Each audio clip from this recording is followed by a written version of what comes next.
والصلاة. أعوذ بالله من الشيطان الرجيم. بسم الله الرحمن الرحيم. إنما يخشى الله من عباده العلماء.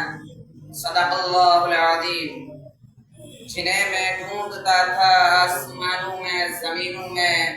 جنہیں میں ڈھونڈتا تھا آسمانوں میں زمینوں میں، وہ نکلے میرے ظلمت خانہ دل کے مکینوں میں۔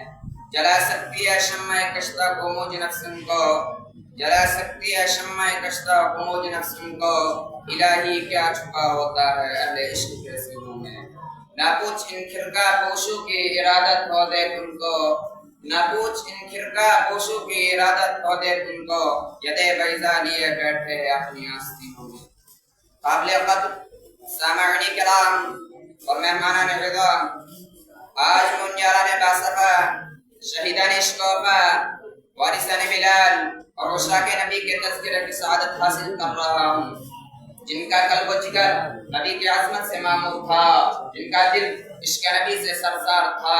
جن کے چہرے پر عظمت و استقلال کی کرنیں جلوہ بگن تھی، جنہوں نے اہل جہاں کو عشق نبی کا درس دیا، صنف انسانی کو محبت کا پیغام سنایا، جنہوں نے امت کو نبی سے درس دیا، صنف انسانی کو محبت کا پیغام سنایا، جنہوں نے امت کو نبی سے پیار کرنا سکھایا، عشق نبی کا طریقہ بتایا، محبت نبی کا راستہ دکھایا، جن کو دنیا علماء دیوبند کہتی ہے۔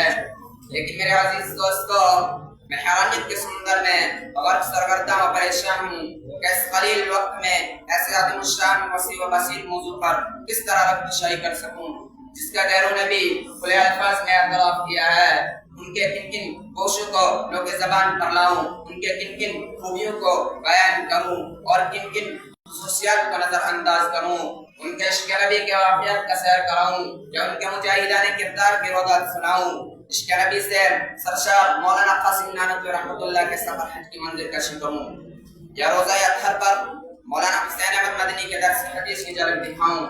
عشق نبی سے بیتاب مولانا گنگوہی رحمۃ اللہ کے دل کا تذکرہ کروں، جو جنگ آزادی کے موقع پر علماء دیوبند کے عشق نبی کی تاریخ بتاؤں، کیا کیا بتاؤں اور کہاں تک بتا سکتا ہوں۔ خدا را جاؤ، اگر تم سے ہو سکے تو علماء دیوبند کے عشق نبی کی داستان تاریخ کے اوراق سے پوچھو، مکہ کی گلیوں سے پوچھو، مدینہ کے ریگستانوں سے پوچھو، بالاکوٹ کی پہاڑیوں سے پوچھو، مالٹا کی بیٹھاؤں سے پوچھو، یہ سب تم علماء دیوبند کے عشق نبی کے حق میں سنائیں گے، جنہوں نے عشق نبی کے خاطر اپنی جان افری کے حوالے کر دی۔ اب تو یہ کہ اگر اس سرزمین دیوبند پر علماء دیوبند کی شکل میں ایسا نہیں خدا نہ ہوتا تو عشق نبی کا طریقہ معلوم نہ ہوتا، محبت نبی کا وجود نہ ہوتا،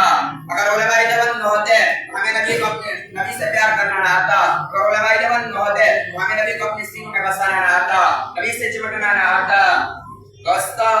حضرت مولانا قاسم نانوتوی رحمۃ اللہ کی ہستی سے کون ناواقف ہے، انہیں کون نہیں جانتا،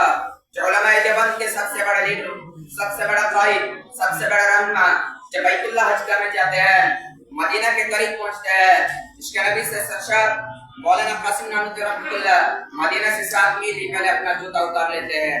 کسی نے کہا حضرت یہ پتھریلی زمین ہے، پیروں میں پتھر لگیں گے یا پیروں کو تکلیف ہوگی، پیروں میں زخم آ جائے گا۔ فرمایا پتھروں کی کوئی بات نہیں، زخم کی کوئی بات نہیں، میں جوتا اس لیے اتارتا ہوں کہ شاید آج سے 1400 سال پہلے اس سرزمین پر رسول اللہ کے نبوت والے قدم آئے ہو۔ نانوتوی کا گستاخ جوتا کہیں رسول اللہ کے قدموں پر نہ آ جائے۔ اللہ اکبر، کیا عشق تھا رسول کا۔ اور ایک موقع پر مولانا نانوتوی کو انگریز گرفتار کرنے کے لیے آئے تو 3 دن کو پوشا کر باہر نکل آئے۔ کسی نے کہا حضرت آپ 3 دن کے بعد باہر نکل آئے، ابھی تو آپ پر وارنٹ کر دیا ہے، انگریز آپ کو پھانسی دے دے گا۔ حضرت نانوتوی نے عجیب بات بیان فرمائی، فرمایا کہ میں 3 دن گرفتاری کے خوف سے نہیں چھپاتا، مجھے جان کا کوئی خطرہ نہیں، مجھے جان کی کوئی پرواہ نہیں، اس کا کوئی غم نہیں، انگریز پکڑے یا پھانسی دے دے۔